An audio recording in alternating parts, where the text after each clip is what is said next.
সবাইকে স্বাগত জানাই বাংলা ট্রিবিউনের ঈদ আয়োজনে। আজ আমরা কথা বলছি এ সময় একজন গুরুত্বপূর্ণ কবি আফরোজা সুমার সঙ্গে। আফরোজা সুমা শুধু কবিই নন, একই সঙ্গে প্রাবন্ধিক, চিন্তক, গবেষক। আফরোজা সুমা, আপনাকে স্বাগত জানাই আমাদের স্টুডিওতে। ধন্যবাদ আপনাকে আজকে আমাকে আমন্ত্রণ জানাবার জন্য এই বিশেষ আয়োজনে আমাকে সঙ্গে রাখায় আমি আনন্দিত বোধ করছি।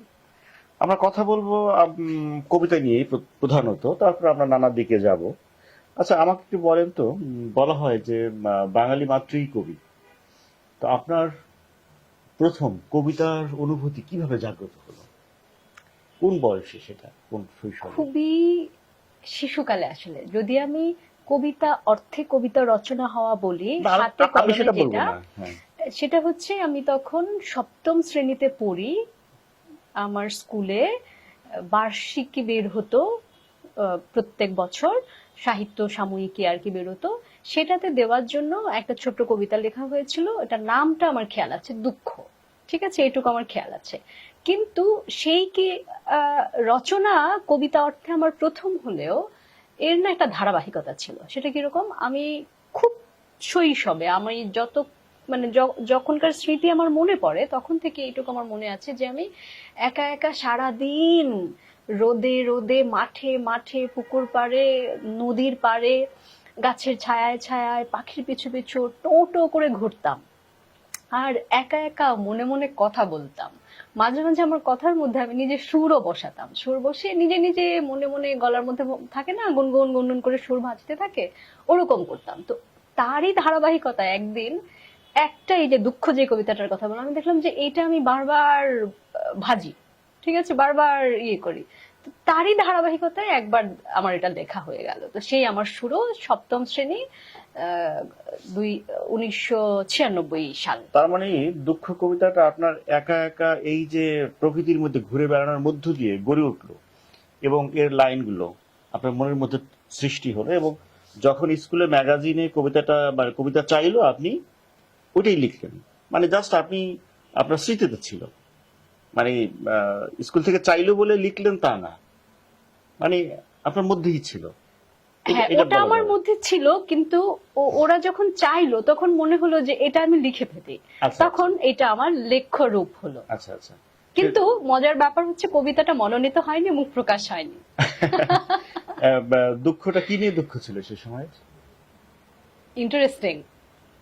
আমার সেই হাই স্কুলের প্রথম জীবনে ক্লাস 6-এ আমি একবার ফেল করলাম। স্বাভাবিকভাবেই আমাকে একই ক্লাসে 2 বছর থাকতে হলো। ঠিক পরের বছর 7-এ উঠে আমি আবার ফেল করলাম। তখন আমাকে আবার সপ্তম শ্রেণীতে দ্বিতীয়বার থাকতে হলো। ওই 96 হচ্ছে আমার দ্বিতীয়বারের থাকা। আচ্ছা, আচ্ছা। তো স্বাভাবিকভাবেই ওই বয়সের শিশু বা কিশোরী হতে চলা একটা মেয়ে, সে তো তার এই যে সে ফেলটোস, মানে তার অন্যদিকে তাবৎ মনোযোগ, কোথায় রোদ পড়ে যাচ্ছে তার ভিতরে কয়েক হাজার প্রজাপতি উঠছে, যে আমার এই দুপুরের কাছে যেতে হবে, আমার এখন পাখি ডাকছে, গাছের তলায় যেতে হবে, এতগুলো শালিক একসঙ্গে কিচিরমিচির করছে, আমার গিয়ে একটা শালিক ধরতে হবে। এগুলোর প্রতি তার না যত আগ্রহ, পড়ালেখার প্রতি ঠিক তার বিপরীত। পড়ালেখা যেটা করার ব্যাপার, একটা আগ্রহের ব্যাপার, এটা আমার মধ্যে ছিলই না। বা এটা এটা যে ভাবিত হওয়ার মতন ব্যাপার, সেটাও আমার কোনোদিন মনে হয় নাই। তো আমার ধারণা এই যে আমার ফেল করা, সেটা নিয়ে আমার মায়ের দুঃখ, আমার বাবার বেদনা, তাদের মধ্যে কলহ, বা আমি যে আসলে ফেল করে 2বার আদভাই হয়ে গেছি অনেকটা, এবং আমার প্রতি যে আমার সহপাঠীদের, আমার শিক্ষক শিক্ষয়িত্রীদের এক ধরনের মনোভাব, তখন তো আমরা সব বুঝতে পারি, তাই না? নিশ্চয়ই সেগুলো আমার মধ্যে একটা বেদনা বোধের জন্ম দিয়েছিল। আমাদের ছোট্ট ছোট্ট এই বিষয়গুলো, ফিল করা, অন্যের চোখে আমরা তখন নিজেকে দেখতে পারি, অন্যেরা কেমন করে দেখছে, তাই না? সব মিলিয়ে তো এক ধরনের একটা হয়তো দুঃখবোধ ছিল আমার মধ্যে, নইলে এটাই এলো কোথা থেকে? দারুণ বলেছেন। তবে যেটা মনে হলো যে আপনার গ্রাউন্ড হচ্ছে সেই একাকিত্ব, নিঃসঙ্গতা। মনে হয় এটা কি আমি, আপনি বন্ধুদের সঙ্গে মিশতে পারতেন না, বা বন্ধুদের সঙ্গে ওরা যা করছে তার সঙ্গে আপনি মিলতে পারছেন না বলে কি এই পাখিদের পেছনে দুপুরের মধ্যে বনে বিজনে ঘুরে বেড়াচ্ছেন, এরকম কিছু? এটা না খুব দারুণ বলেছেন, এটা দ্বিপাক্ষিক একটা ব্যাপার। জানেন, ছোটবেলায় খেলার মাঠে দেখতাম পাড়ার সকলে একসঙ্গে বউচি, গোল্লা ছোট, আরো কত রকম খেলা ছিল না? তো যে সেইগুলোতে সূর্য প্রকাশের খেলাগুলোতে আমি পারছি না, অনেকক্ষণ দম রাখার ব্যাপারে আমি পারছি না, দৌড়ে হয়তো গোল্লা ছোটের জায়গায় আমি দুধ ভাত হয়ে যাচ্ছি। দুধ ভাত হতে তো কারোর ভালো লাগে না। এটা যেরকম একটা, এরকম হতে পারে যে আমি অত পারঙ্গম ছিলাম না বলে আমার মধ্যে খেলার প্রতি আগ্রহ কম ছিল, আবার আমার অন্যদিকে অতীব আগ্রহ থাকার কারণে বিশ্বাস করেন যখন দেখতাম যে দুপুরের ঝাঁ রোদ, আমার মনে হতো ঘর দৌড় সব ভেঙে আমি বেরিয়ে যাবো। কারণ আমি হয়তো আমার আগ্রহটা ওইদিকে ছিল বলে, এই যে সূর্য প্রদর্শন করতে হবে, অন্যের মধ্যে জায়গা করে নিতে হবে, খেলাধুলায়ও প্রদর্শন করতে হবে, ওটা আমার কোনোদিন ছিল না। ফলে ওই যে একা একা ঘুরে বেড়ানো, পাতার রং কোথায় বদলে যাচ্ছে, কোন পাখিটা কেমন করে ডাকছে, এইগুলোর প্রতি হয়তো আমার আকর্ষণটা একটা ব্যাপার ছিল। তখন আপনার কবিতা পড়া তো সেই স্কুলের পাঠ্য বাংলা বইয়ের মধ্যে নাকি এর বাইরে? অষ্টম শ্রেণীর আগে আমার পাঠ্য বইয়ের বাইরের দুনিয়ায় অন্য বইয়ের সঙ্গে আমার আলাদা পরিচয় ছিল না। মনে হতো কি এই কবিতাগুলো আমি বারবার পড়ি, আর আমার মধ্যে এমন একটা দোলা তৈরি হতো। ধরেন বলছে, 3টি মোটে পয়সা দিয়ে কাটিয়ে দিলাম বেলা, না?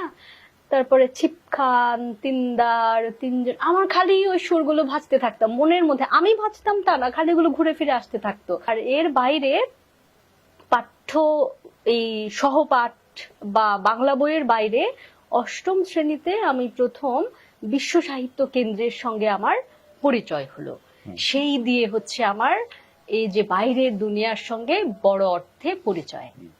এমনিতে আপনি কবিতা যখন লিখলেন তখন কি মনে হলো যে আপনি কবি হয়ে গেলেন, এরকম ফিলিংস তৈরি হলো আপনার মধ্যে? এটা আমার প্রথমেই হলো না। হলো কখন, একবার আমি তো যখন লেখা শুরু করলাম দেখি যে আমি রোজ লিখছি, এবং রোজ মানে আক্ষরিক অর্থে প্রতিদিন। ঠিক আছে, আমার ওই যে এরকম ছোট ছোট হোয়াইট প্রিন্টের খাতা ছিল, হ্যাঁ, লাল, নীল, হলুদ, সবুজ, বেগুনি, খয়েরি, এরকম এক একটা খাতা। হ্যাঁ, আমি রোজ ঘুমের আগে একদম নিয়ম করে, বিশ্বাস করেন খোদার 30 দিন খুলে আমি লিখতাম। তখন তো রবীন্দ্রনাথ, নজরুল, সুকান্ত, এই তিনজনেরই তাদের ভাষায় আমার ভাষা, তাই না? হয়তো বক্তব্যটা আমার নিজের মতো। কেমন করে যেন একদিন ছড়িয়ে গেল যে আমি কবিতা লিখি। মানে আমার পরিবারের বাইরে, তখন সম্ভবত আমি 9ম শ্রেণীতে পড়ি, একজন, ওনার নাম নজরুল ভাই, উনি একদিন আমাদের বাসায় আসলেন। বললো, কিরে তুই নাকি কবি হয়ে গেছিস? মানে সে আমাকে সব প্রশংস দৃষ্টিতে দেখতে এলো তা না, অনেকটা সে শুনলো রিউমারের মতন, সে অনেকটা স্ক্রুটিনাইজ করতে এলো, তদন্ত করার মতন। আমার মনে হলো যে যাচাই করে দেখা। তাকে আমার কবিতার খাতা খুলে দিলাম, একটা দুইটা না, অনেক কবিতার খাতা। তো সে দেখলো, হ্যাঁ, তো এই যে সে না চাইতেও কবিতা, তুই নাকি কবি হয়ে গেছিস।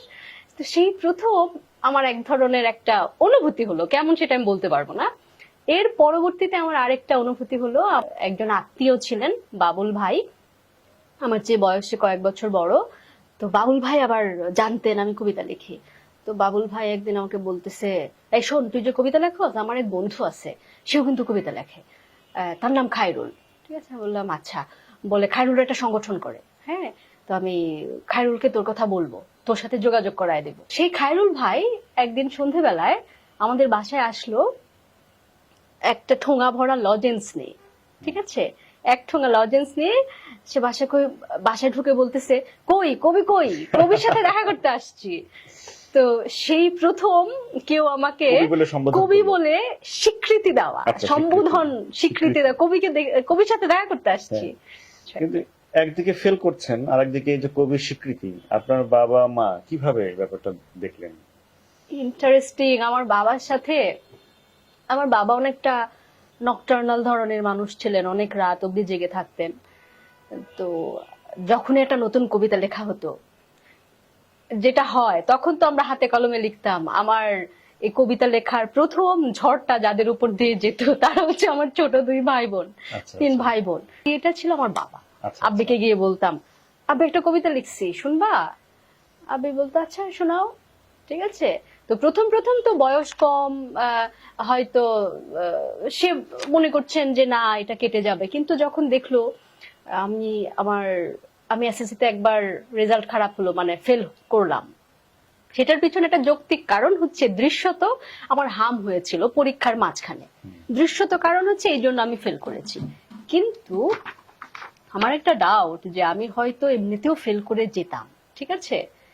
প্রশ্ন করি, এই কবিতাগুলো কি প্রকৃতি সম্পর্কিত, দেশ সম্পর্কিত, মানে ওইরকমই নানান যেহেতু বাবার কিছু। সঙ্গে শেয়ার করছেন? হ্যাঁ হ্যাঁ, তখন ওই সময়ে মানে আমি যেগুলো বলছি তখন প্রেম বা এই ধরনের হৃদয়ের এই ধরনের আকুতি সেইটা অতটা আসেনি আমার কবিতা। সবসময় আমার প্রথম বইটাও যদি দেখেন খুব সমাজ রাজনীতি, যেটাকে আমরা বলি কোট আনকোট জীবনমুখী কবিতা। জীবনমুখী কবিতা, হ্যাঁ। হ্যাঁ, তো ওর বাবাকে পড়ে পড়ে শোনাতাম।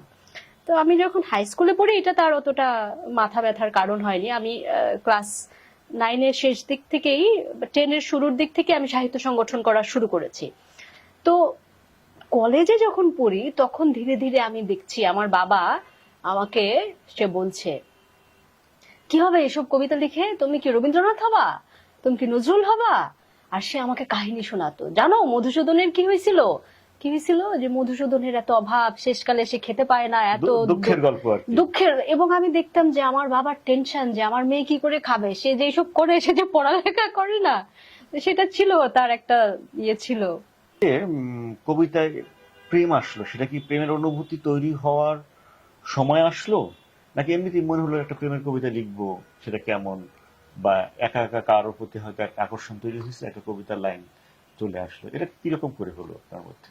আচ্ছা, এই ব্যাপারটা হলো কি, দেখেন রুমি যখন তার জগতে সবচেয়ে প্রেমের মানুষ শামসের জন্য প্রেম প্রকাশ করে, সেটাও একটা প্রেম। আবার মাজনুন যখন তার লায়লার জন্য কাঁদছে, সেটা যখন আমরা কবিতায় দেখছি, সেটাও একটা প্রেম। হ্যাঁ, নিশ্চয়ই। তো এই যে প্রেমের যে স্পেকট্রাম কত বৃহৎ, কত বিস্তারিত, তার কতই না রঙের শেড। তো আমাদের যে প্রেম, আমরা জীবনের যেই ভ্রমণ, যে অভিজ্ঞতা, যত আমাদের অভিজ্ঞতার বাঁক বদল হয়, যত আমাদের মধ্যে অনুভূতির চূড়ায় ওঠা, তলায় নেমে যাওয়া, যত আমাদের ভিতরে ভাঙচুর হতে থাকে, ততই তো আমাদের প্রেমের প্রকাশও কতই না বাঁক নিতে থাকে, তাই না? তো সেই জায়গা থেকে প্রথম প্রেমের প্রকাশ, সেটা তো এক ধরনের হয়তো ভালো লাগা, ভালোবাসা, এই ধরনের জটিলতা মুক্ত সহজ সরল প্রকাশ। কিন্তু প্রেমেরও যে কত রকমের জটিলতর প্রকাশ। তুমি ভালোবাসছো, তুমি সেই ভালোবাসা, আবার ভালোবাসার মধ্যে থেকেও ভালোবাসা যে না পাচ্ছ, তোমার যে প্রেমের মধ্যে থেকেও তুমি লালনের গানের মতো হাতের কাছে ভরা কলস, বা হাতের কাছে থাকতে নদী মেঘনা, তুমি জল তেষ্টায় মরে যাচ্ছ, তুমি প্রেমের মধ্যে থেকেও প্রেমহীনতায় তোমার জীবন ছাই হয়ে যাচ্ছে, সেগুলোও তো আমাদের কবিতায় আসছে। সেটা হয়তো আমার প্রথম বইয়ে আসে না।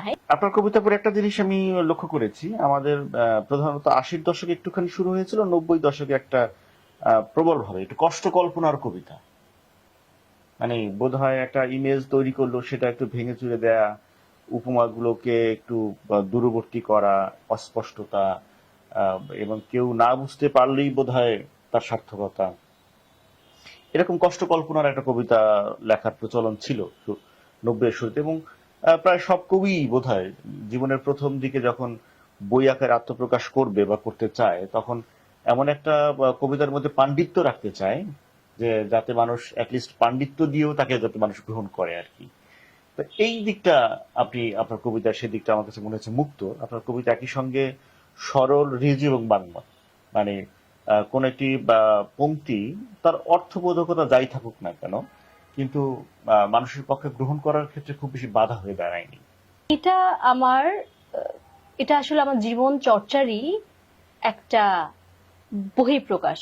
আমি যেমন ভাবে ভাবেই, কারণ আমি তো একই সঙ্গে পাঠকও, তাই না? আমি যখন পড়ি এবং যখন দেখি এই শব্দের জঞ্জাল, অনেক ধরেন চোখে যখন মানুষ কাজল দেয়, চোখ তখন তার যে আমরা বলি তার যে রূপ, সেই রূপের আরো একটা অন্য পরিস্ফুটন ঘটে। সেই একই কাজল যখন গালের মধ্যে দেই সেটা অন্যরকম, সেই একই কাজল যখন নজর ফোঁটা হিসেবে দেওয়া হয় সেটা অন্যরকম। তো সেই জায়গা থেকে যেটা আমি একেবারে অপছন্দ করি, এই কষ্ট কল্পনা এবং পাণ্ডিত্য ফলানো। যেই জিনিসটা মানুষ নিজের ভেতরে একেবারে সহজে বোঝে, সেই কথাটা যতই আপনি যদি রকেট সায়েন্সের কথা বলেন, রকেট সায়েন্সও যে ভালোভাবে সহজভাবে বুঝে সে তত জলবৎ তরলং করে বোঝাতে পারে, বলতে পারে। তার আলাদা ওই যে কষ্ট কল্পনা সেটারও প্রয়োজন হয় না, বা আলগা যে পাণ্ডিত্য সেটারও প্রয়োজন হয় না। এই পাণ্ডিত্য বা শব্দের বেড়া তৈরি করা, আড়াল তৈরি করা, যদি না সেটা আমি চাই। কবিতায় তো কত আমরা আড়াল দেখি, সেই আড়াল অন্য আড়াল। আমার প্রবন্ধগুলোতেও দেখবেন যে আলগা পাণ্ডিত্য ফলানো, আমি একদম ধ্যানসে এটাকে আমার জীবন থেকে একেবারে বাতিল রেখেছি যখন থেকে আমি মানে সচেতন ভাবে লিখতে বুঝতে শুরু করেছি। এবং আমার যে পঠন পাঠনের ভিতর দিয়ে আমি দেখেছি, আপনি মধুসূদন পড়েন, মধুসূদনের অর্থ বুঝতে এক লাইন দিয়ে আপনি 3 রকমের 5 রকমের অর্থ পাবেন। জীবনানন্দ দিয়ে একরকম লাইন দিয়ে 5 রকমের অর্থ পাবেন। রবীন্দ্রনাথের একই গান সুখের দিনে শুনলে একরকম অর্থ, গভীর বেদনার দিনে শুনলে আরেক রকম অর্থ। কিন্তু সে পড়তে গিয়ে আপনি বারবার ধাক্কা খাবেন না, হোঁচট খাবেন না, কষ্ট কল্পনার ওখানে আলগা শব্দের জঞ্জাল আপনি পাবেন না। তো এই জায়গাটা আমি সচেতন ভাবে রপ্ত করার চেষ্টা করেছি, আমি অনুসরণ করবার চেষ্টা করেছি, কতখানি পেরেছি সেটা হয়তো আপনারা বলতে পারবেন। দারুণ বলেছেন আপনি। শব্দের জঞ্জাল, আমাকে এক বন্ধু বলেছিলেন শব্দ বোমা, যে কবিতার মধ্যে বেশ কিছু শব্দ বোমা ছুড়ে দিতে হয়, তাহলে মানুষ পাঠক বিভ্রান্ত হয়ে যাবে এবং মেনে নিবে হ্যাঁ এটা খুবই একটা উঁচু দরের কবিতা, কিন্তু আমি ঠিক এটা রিড করতে পারলাম না, এরকম। তো একটা বিষয় এই পাশাপাশি দেখা যায় যে বাংলা কবিতা প্রায় স্মৃতি নির্ভর, অতীতের জন্য হাহাকার এরকম থাকে। এবং কোনো কবিতা আমরা পড়তে গেলে আমরা সেখানে অতীতকালের কথাই বলি, ছিল শব্দের ব্যবহারে বেশি দেখি আর কি, আছে বা থাকবে এরকম কালের ব্যাপারটা থাকে না। আমরা কি কবিরা কি মানে অতীত চারি? আপনি নিজে কি, আপনি কি শুধু অতীতের দিকে ফিরে থাকেন? আপনার চিন্তাটা কোথায় ক্রিয়া করে? আপনি কি আপনার শৈশব মানে পকেট নিয়ে ঘোরেন? দেখুন, মানব জীবনের সবচাইতে গুরুত্বপূর্ণ মানে তার ব্যক্তিত্বটা গড়ে ওঠার পিছনে তার স্মৃতি, তার ব্যক্তিত্ব গড়ে ওঠা মানে আপনি বিষাদগ্রস্ত মানুষ হবেন কিনা, আনন্দ মুখী মানুষ হবেন কিনা, এটা অন্য বিদ্যায়তনের আলোচনার বিষয়। সেইখান থেকে আমি জাস্ট এক লাইনে বলি, শৈশবের এই যে গুরুত্ব, শৈশবে যে ব্যথা মানুষ পায়, সেই ব্যথা তার ব্যক্তিত্ব গঠনে একটা বড় ভূমিকা রাখে। আমি জানি না বাঙাল নামা তপন রায়চৌধুরী সেটা পড়েছেন কিনা, পড়লে দেখবেন সেই বাঙাল নামায় তপন রায়চৌধুরী ঠিক যেই প্রশ্নটা আপনি করেছেন, যে শিশুকালে মানুষের চোখের মধ্যে যে কোনো জিনিস রঙিন দেখার যে একটা ব্যাপার, আমাদের চোখের মধ্যে এই ধরনের একটা ব্যাপার আছে, এটা বয়সে ক্ষয় হয়ে যায় কিনা সেই প্রশ্ন উনি করেছেন। যে আমরা যে সবকিছু বড় দেখি, রঙিন দেখি, আনন্দিত দেখি, কেন দেখি? নিষ্পাপতার কাল সেটা। এবং আমরা বড় হতে থাকে, যত বড় হতে থাকি নিষ্পাপতা, জীবনের অভিজ্ঞতা ভীষ্মের মতো আমাদের সব খুইয়ে ছিঁড়ে ছিনতাই করে নিয়ে যেতে থাকে। এই নিয়ে যেতে থাকার কারণে আমাদের মধ্যে তো বেদনার বোধ তৈরি হতে থাকে, ফলে এটা দোষের কিছু না।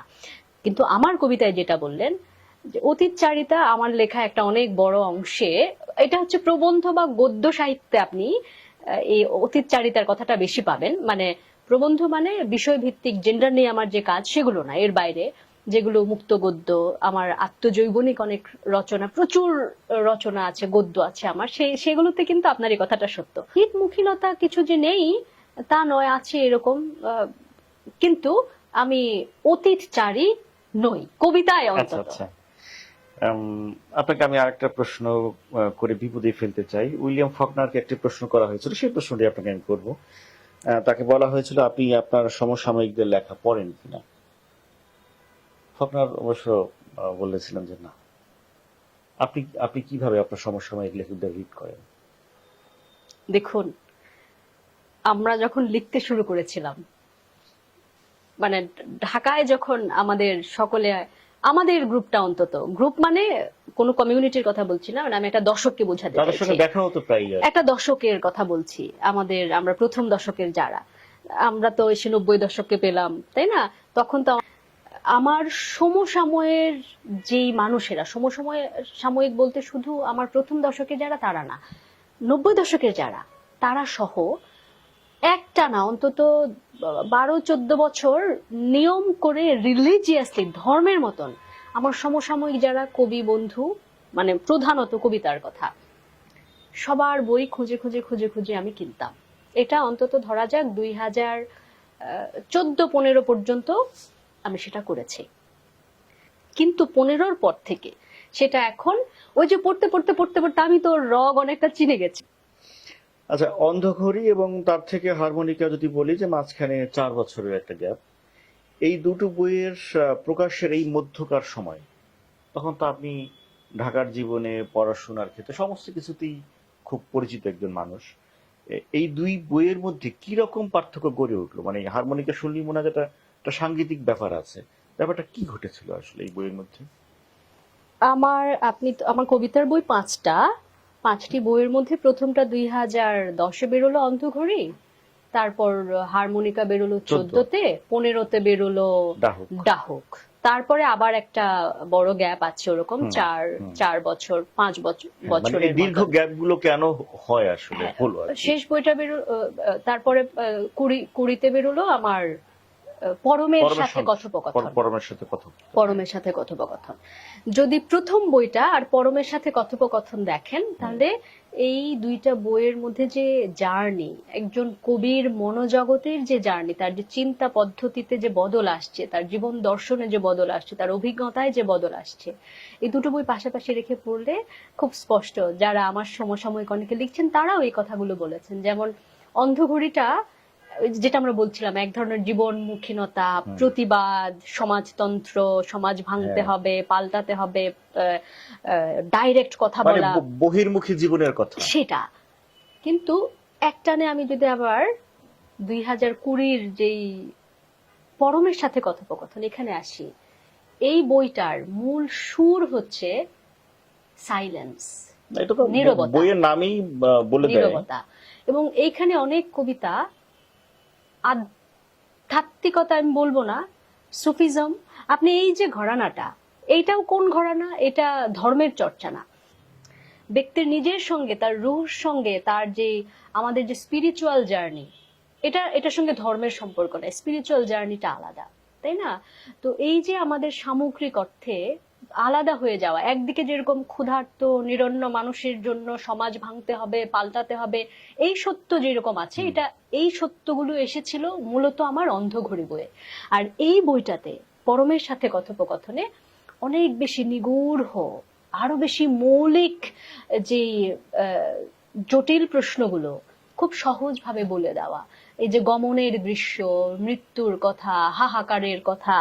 কিন্তু আপনার যে জার্নিটা একটা, বলা যায় একটা ইউটার্ন প্রায় হয়ে গেছে, বা অন্ধঘড়ি থেকে পরমের সঙ্গে আসা পর্যন্ত, এটা কি আমাদের সমাজের, আমাদের রাজনৈতিক যে সংগঠনগুলো, আমাদের যে সাংস্কৃতিক সংগঠনগুলো, বা আমরা সামগ্রিকভাবে যে এখানে প্রগতিশীল সোসাইটির যে একটা ক্ষয়িষ্ণুতা, তার কি কোনো প্রভাব আছে যে এসব সবকিছু থেকে নিজেকে বিচ্ছিন্ন করে, আড়াল করে সে পরমের স্বর শুনতে হচ্ছে আপনার? আচ্ছা, এই প্রশ্নে আমি যতদূর বুঝতে পারছি দুটো দিক আছে। এক, প্রথমে পরিষ্কার করে নেওয়া ভালো, এটা ইউ টার্ন নয় বোধ হয়, এই আগের বইয়ের সঙ্গে এটা ইউ টার্ন নয়, এটা বরং একটা ভ্রমণ। যেখানে আমি বলেছিলাম যে যেই শিশুটি সাঁতরাতে ভালোবাসে, যে পুকুরে সাঁতরাতে শিখেছিল, তার ওই যে বৃহতের নেশা, সে তখন সাগর পেলে, সে তখন সাগরের গভীরতায় সাঁতরাতে চাইবে, সে তখন হয়তো সার্ফার হতে চাইবে, যে সাগরের ঢেউয়ের উঁচুতে উঠে আমি কেমন করে ঢেউয়ের মাথায় নাচতে পারি, আমার মনে হয় আমার এই জার্নিটা সেই রকম। এটা ইউটার্ন হিসেবে আপনি ভাবছেন হতে না? পারে কিনা সেরকম বোধহয় নয়। ধরনের স্পিরিচুয়ালিটি হচ্ছে এই যে রবীন্দ্রনাথের গান, আকাশ ভরা সূর্য তারা, বিশ্ব ভরা প্রাণ, তার মধ্যে পেয়েছি মোর স্থান, মানে বিশ্ব বিস্ময়ে ব্রহ্মাণ্ডের সঙ্গে তাই নিজের জাগে, বিস্ময়ে তাই জাগে, জাগে আমার প্রাণ। যখন রাতের তারা ভরা অগুন্তি নক্ষত্রের নিচে দাঁড়িয়ে কে আমি, কোথা থেকে এলাম, সেটার সঙ্গে এই যে অন্বেষণ, এই অন্বেষণটাই হচ্ছে স্পিরিচুয়াল জার্নি। আপনি যে আমাদের এই ভূভারতের একটা অসাধারণ একটা বহু পুরনো জ্ঞান, যেটাকে আমরা এখনকার ভাষায় বলি ইয়োগা, নট ইয়োগা, যোগ। যোগ মানে কি, তুমি আর তোমার ধরিত্রীর মধ্যে যেই সংযোগ, মায়ের গর্ভে যখন শিশু থাকে তার যে সংযোগ, সেটা আমরা ডাইরেক্ট থাকে বলে আমরা বুঝতে পাই। আমার সঙ্গে আমার ধরিত্রী মাতার চোখ বন্ধ করে আপনি শ্বাস নিন, এবং এই যে ধরিত্রীর উপরে ধরিত্রী আমাকে রোজ ভরণ পোষণ করছে, সেই যে সম্পর্ক, এটা আরো গভীর, আরো গাঢ়। সেই জায়গা থেকে এই যে অন্বেষণ, স্পিরিচুয়ালিটি হচ্ছে সে কোথাও রিলিজিয়ন যেরকম গ্যাঁট মেরে বসে থাকে, এর বাইরে আর কোনো জিজ্ঞাসা নয়।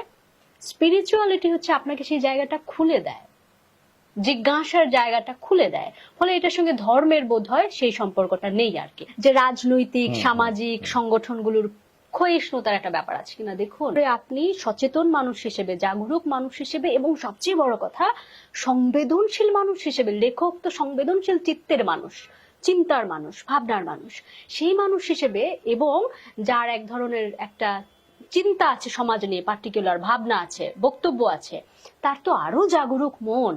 তো সেই জাগরুক মনে আপনি যখন সমাজে দ্বিচারিতা দেখতে পাবেন, সমাজে সমাজে আপনি যখন এই যে ক্ষয়িষ্ণুতার কথা যেটা বললেন সেটা দেখতে পাবেন, এগুলো তো তার মধ্যে প্রভাব কাজ করে।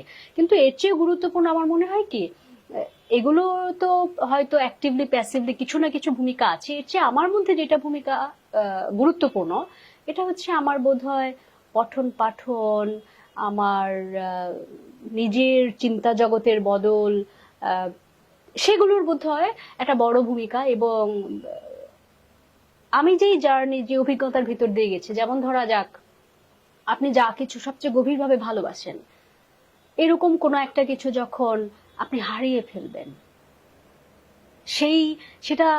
সেই অভিজ্ঞতার ভিতর দিয়ে আপনি যখন যাবেন, আপনি কিন্তু কখনো এর আগের মানুষটা থাকবেন না।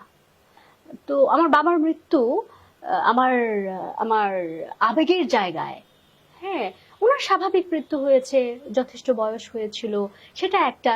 কিন্তু তার সন্তান হিসেবে সেটা হয়তো আমাদের যে সম্পর্কের যে নিগূঢ়তা, যে গাঢ়তা ছিল, সেই জায়গা থেকে এটা আবার আমার কাছে যে আশা, ঘাতটা নেওয়া, আমার যে আবেগীয় একটা জার্নি, হ্যাঁ, এগুলো সব মিলিয়ে জগৎকে দেখা, এবং আমারও রাজনৈতিক সামাজিক সাংস্কৃতিক বিভিন্ন বলয়ের ভিতর দিয়ে যাওয়া। আপনি যাকে দেখছেন আজকে নিগূঢ় বন্ধু, কালকে দেখছেন যে সে আপনার জন্য একটা ছুরি নিয়ে আছে, কেমন?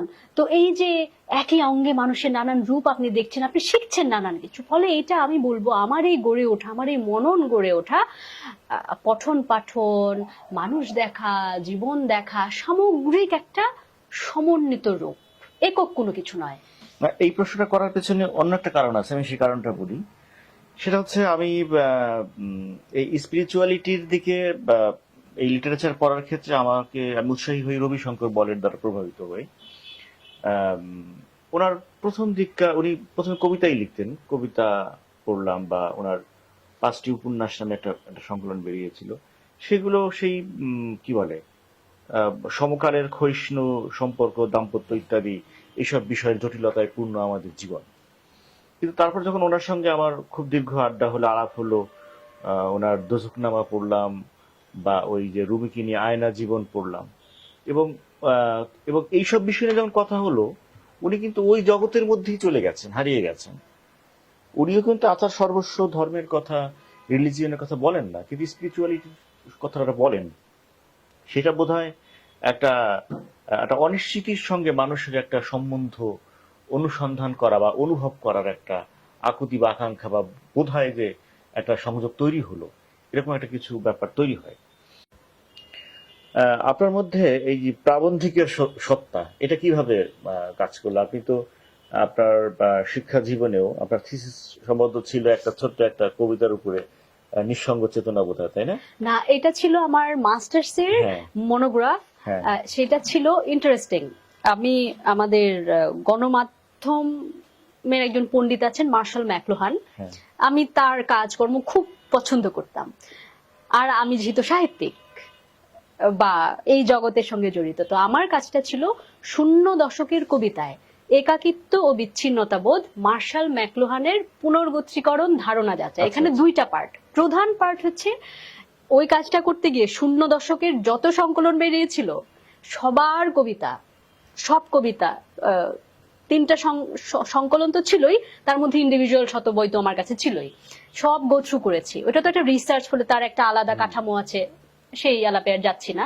ফলে ওই কবিতাগুলোর মধ্যে থেকে আমি খুঁজে বার করেছিলাম যে তাদের কবিতার মধ্যে এই এলিমেন্টগুলো একাকিত্ব ও বিচ্ছিন্নতাবোধ এটা আছে কিনা, থাকলে কতখানি, কত রকমের একাকিত্ব, কত রকমের বিচ্ছিন্নতা, সেগুলো আবার নানান রকম ভাবে ওই একাডেমিক গবেষণার মেনে মেনে করা। আর আমার কেমন করে প্রবন্ধের সঙ্গে মানে যাত্রা হলো, একটা ব্যাপার হলো কি, আমি তো শুধু কবি নই সত্যিকার অর্থে। আমি যখন কলেজে পড়ি, কবিতা যখন লিখি, একই সঙ্গে গল্প লিখতাম। আমি যখন কলেজে পড়তাম আমার কিন্তু প্রচুর গল্প লিখতাম। আমি কিশোরগঞ্জে থাকার সময়ই আমার গল্প ছাপা হয়েছে 2001 কি 2-এ ওই স্থানীয় পত্রিকায়। কিন্তু আমি যেটা হতো, গল্পের দিকে মনোযোগ আমার কম ছিল, গল্প আমি কম পাবলিশ করতাম, কবিতার দিকে বেশি মনোযোগ ছিল। এবং আমার যে গ্রুমিং, মানে আমি পড়ালেখা করেছি গণযোগাযোগ ও সাংবাদিকতা বিভাগে, এবং আর আমার পঠন পাঠনের মধ্যে কিন্তু বড় অংশ, একেবারে আমি বলবো যে 60% হচ্ছে নন ফিকশন। কেমন? তো আমার ওই জার্নালিস্টিক গ্রুমিং, আমার সাংবাদিকতার কাজ, ফলে সাংবাদিকতা আমি কাজ করেছি বিবিসির সঙ্গে, বিবিসির যে টোন বা ডয়চে ওয়েলের সঙ্গে। তো সাংবাদিকতার লেখার টোন তো একরকম, আপনি যখন কবি, কবিতার ভাষা একরকম, তো আপনি যখন সাংবাদিক, প্রফেশনাল জার্নালিস্ট, তার টোন আরেক রকম। একটা টোন দিয়ে আরেকটাকে কাজ করলে হবে না। ফলে ওই গ্রুমিং এর কারণে আমার জার্নালিস্টিক টোনটা একরকম ভাবে তৈরি হয়ে গেছে, আবার আমার সাহিত্যের টোন আলাদা, আমার পঠন পাঠনের কারণে তৈরি হয়েছে। আবার আমার যেহেতু একাডেমিক একটা আগ্রহ ছিল, একাডেমিক টোন ছিল, ফলে ওইটা আমাকে একাডেমিক আগ্রহের কারণে নিজেকে তৈরি হতে হয়তো সাহায্য করেছে। ফলে তিনটা মিলে লেখার যত রকমের ভিন্নতা তৈরি হয়, ফলে না আমার মধ্যে হয়তো এই ভাষাটা তৈরি হয়ে গেছে। এবং অবচেতনই আমার ব্রেন ডাইরেক্টলি, যে থাকে না যে আপনি এসি কিসে দিবেন, কোন মুডে দিবেন, আমার ব্রেন অটো ওই মুডে চলে যায়। যেহেতু প্রবন্ধ সাহিত্যের কথা আসলো, আমি একই সঙ্গে আপনার কাছে জানতে চাই আপনার বেশ্যা ও বিদুষীর গল্প, যেটি বেশ আলোচিত একটি গ্রন্থ এবং সোশ্যাল মিডিয়ায় বোধহয় বেশ নিন্দিত, যারা এই সব এই টার্মটা নিতে পারে না। এবং এর মধ্য দিয়ে আপনি নারী পুরুষের সম্পর্ক, সামাজিক সম্পর্ক, রাষ্ট্রীয় সম্পর্ক, নানাবিধ বিষয়কে দেখতে চেয়েছেন। এই জায়গাটা নিয়ে একটু বলেন আমাদের সঙ্গে, যে ব্যাপারটা কিভাবে গড়ে উঠলো আপনার মধ্যে এই দিকটা। আচ্ছা, বেশ্যা ও বিদুষীর গল্প হচ্ছে একটি প্রবন্ধ গ্রন্থ, যেখানে আমাদের সমাজে আমরা যে লিঙ্গ বৈষম্য যা দেখি, সেই লিঙ্গ বৈষম্যের কারণে নারী এবং পুরুষ তথা সামগ্রিকভাবে আমাদের সমাজে কত রকমের দ্বন্দ্ব, কত রকমের সংকট তৈরি হচ্ছে, সামাজিক, রাজনৈতিক, সাংস্কৃতিক সংকট তৈরি হচ্ছে, সেই বিষয়গুলো নিয়ে কথা বলবার চেষ্টা করা হয়েছে। এবং সেই সংকটগুলো থেকে উত্তরণের উপায় কি, সেই জিনিসগুলো বলবার চেষ্টা করা হয়েছে। এই গ্রন্থটি প্রকাশ হওয়ার আগে থেকেই নানান রকমের জটিলতা, আলাপ আলোচনা হয়েছে, এটা আপনি ঠিকই বলেছেন। বই প্রকাশ হওয়ার পরেও এটা নিয়ে আলাপ আলোচনা হয়েছে। যখন এই বইয়ের খবর বেরিয়েছে, হয়তো কোনো একটা টেলিভিশনে দিয়েছে, ওইটার নিচে গিয়ে কোনো পক্ষ বারবার দাবি জানাচ্ছে বই বয়কট করা হোক, সেগুলো হয়েছে। মন্তব্য আমরা দেখেছি। হ্যাঁ, সেগুলো হয়েছে। কিন্তু যেটা হয়েছে, আমি ওগুলোকে খুব বেশি সামনে আনবার হ্যাঁ। চেষ্টা করিনি, বরং এগুলোকে যতখানি পাশে রেখে দেয়, কারণ এগুলোকে সামনে আনলেই হয় কি এক ধরনের একটা কেওস তৈরি হবে। হ্যাঁ, নেগেটিভ মার্কেটিং হতো, মানুষের মুখে মুখে যেত, বইয়ের নাম আরো পড়তো, কিন্তু এটা আমি এইরকম ভাবে যাক সেটা আমি ব্যক্তিগতভাবে চাইনি বলেই এই কথাগুলোকে, যেগুলো বিতর্কিত প্রশ্ন, বিতর্কিত বা অ্যাগ্রেসিভ বা অ্যাটাকিং প্রশ্ন আমার জন্য এসছে, বইয়ের উপর এসছে, সেগুলো আমি খুব আপসে আপ পাশ ফিরিয়ে রেখেছি আর কি। এই বইটির মধ্যে আমি নিজে একটা নতুন একটা তাত্ত্বিক জায়গা দাঁড় করানোর চেষ্টা করেছি। সেখানে এরকম একটা লেখা আছে যেখানে সমাজে নারীর যেই দশা, সেটাকে আমি একটা সংখ্যালঘু দশা, সেটা কি, তার রাজনৈতিক ইমপ্লিকেশনটা কি, সেগুলো নিয়ে বলবার চেষ্টা করেছি। এবং আমরা যখন 3-4টা লেখার কথাও যদি বলি আর কি, সেখান থেকে বলছি, আমরা আমাদের সমাজে যেরকম আমরা দেখি যে জোক, কৌতুক, কিন্তু কৌতুক যে একটা ভয়ঙ্কর রাজনৈতিক হাতিয়ার এবং কৌতুক যে কৌতুককর নয়, হ্যাঁ, সেই বিষয়টা নিয়ে। এবং যেসব কৌতুক খুব ভালগারিটি আছে সেগুলো তো বেশ নারীকে হীন চোখেই দেখা হয়, সেই জায়গাটা ওখানে কাজ করা হয়েছে। এবং আমরা আমাদের সমাজে যে আপনিও গণমাধ্যমে কাজ করেন, আপনিও জানেন আমাদের সমাজে গণমাধ্যম, বিশেষ করে একদম আমি পিওর নিউজের কথাই বলছি আর কি, তো গণমাধ্যমে সংবাদে আমরা যে নারীর যে চরিত্র নির্মাণ দেখি, সেখানে কেমন করে না বুঝেই বা অসচেতনতার কারণে কেমন করে আমরা নারীর যে চরিত্র নির্মাণ দেখি, তাকে যে গত বাঁধা স্টেরিওটাইপ নির্মাণ দেখি, এবং সেখানে কেমন করে পুরুষতান্ত্রিক মতাদর্শের এক ধরনের ইনজেক্ট করে দেওয়া হয়, সেই বিষয় নিয়ে গবেষণা আছে। আবার এখানে এরকম লেখাও আছে যে আগামী 50 বছর আমি একটা প্রেডিক্ট করতে চেয়েছি বাংলাদেশের নারী আন্দোলনের ভবিষ্যৎটা কি হতে পারে, কেমন হতে পারে, সেটা আমি একটা প্রেডিক্ট করবার চেষ্টা করেছি, সেই ধরনের লেখাও আছে। তো এই গ্রন্থটিতে মোট আছে 27টি লেখা, যে লেখাগুলো এক একটি বিষয় কি ধরে আলোক ফেলবার চেষ্টা করেছে, সমস্যাগুলো কি, কত রকমের, এবং সেখান থেকে সংকট উত্তরণের উপায় কি, সেগুলো বলা হয়েছে। এবং এই বইয়ের মধ্যে একটা বড় গুরুত্বপূর্ণ অংশ কিন্তু পুরুষ, এবং এই গ্রন্থটি যত না নারীর জন্য, মানুষ মনে করে এটা বোধহয় নারী বিষয়ক বই, এটা জেন্ডার বিষয়ক বলছি, কারণ এখানে শুধু নারীর কথা নয়, এটা নারী পুরুষ উভয়ের জন্য লেখা একটি বই। এবং এই বইটি আমি সবসময় বলেছি এটা পুরুষের জন্য অবশ্য পাঠ্য বই, নারীর জন্য না। নারীর না পড়লেও চলবে, কিন্তু পুরুষের এটা অবশ্য পাঠ্য বই, পুরুষের পড়াটা জরুরি, সেই জায়গা থেকে। আর আমি কেমন করে এই ক্ষেত্রে এই কাজে এলাম, আগ্রহী হলাম, এটা একটা লম্বা গল্প। ওই যে বলছিলাম আমাদের জীবন আমাদের তৈরি করে একটু একটু করে, তো যেই ঘন ঘটার ভেতর দিয়ে ব্যক্তি আফরোজা শমা গিয়েছেন, তিনি যেভাবে তার জগৎটাকে প্রত্যক্ষ করেছেন, এবং প্রত্যক্ষ করতে গিয়ে আমরা তো মোকাবেলা করতে গিয়ে কখনো আমরা মুষড়ে পড়ি, কখনো প্রতিরোধ করি, কখনো, তাই না, নানান রকম ভাবে আমরা এটার একটা মোকাবেলা হয় আমাদের। তো সেই মোকাবেলারই একটা আমার মেকানিজম হচ্ছে, আমার লেখা ছাড়া আমার এই পৃথিবীতে আর কোনো হাতিয়ার নাই, পৃথিবীতে কন্ট্রিবিউট করারও বা অন্য কোনো ভাবে। আমি মনে করি লেখাই আমার অবলম্বন। হ্যাঁ, তো সেই জায়গা থেকে আমি এই জেন্ডার নিয়ে কাজ করে, এটা আমার কাছে মনে হয়েছে যে সমাজে আমি বেড়ে উঠেছি, যে পঠন পাঠন, যে চিন্তা আমি ধারণ করি, আমি তো কোনো মানুষই এমনকি স্বয়ং ভীষ্ম, তিনিও তো চিরজীবী নন, আমরা চলে যাই। কিন্তু আমার মনে হয়েছে যে আমাদের গত 50 বছরে বাংলাদেশে স্বাধীনতার 50 বছর উদযাপন করেছে, সেই সময় বইটা বের করা। আমরা স্বাধীনতার পর রাজনৈতিকভাবে, অর্থনৈতিকভাবে, সামাজিকভাবে নানান সূচকে অনেক এগিয়েছি, কিন্তু সত্যিকার অর্থে নারীর মানুষ হয়ে ওঠা, সেই সুযোগ কতখানি হয়েছে সেটা আমি এই বইয়ে খতিয়ে দেখার চেষ্টা করেছি। আর এই চিন্তাগুলো রেখে গেছি বইয়ের মধ্যে, যে ব্যক্তি আফরোজা শমা চলে গেলেও একটা সময় এই বইয়ে ধারণ করা থাকবে। এবং এটা করার উদ্দেশ্য হচ্ছে যে প্রত্যেক মানুষেরই, আমরা তো সমাজ থেকে ক্রমাগত নেই, তাই না, নিতে থাকি, নিয়ে আমাদের এই বিকাশটা হয়। তো এটা হচ্ছে আমার কন্ট্রিবিউশন টু মাই সোসাইটি, এবং আমি মনে করেছি এই জায়গাটাতে আমার কাজ করার জরুরত আছে। সেই জরুরত আমি বোধ করেছি বলেই এটা নিয়ে আমি কাজ করেছি।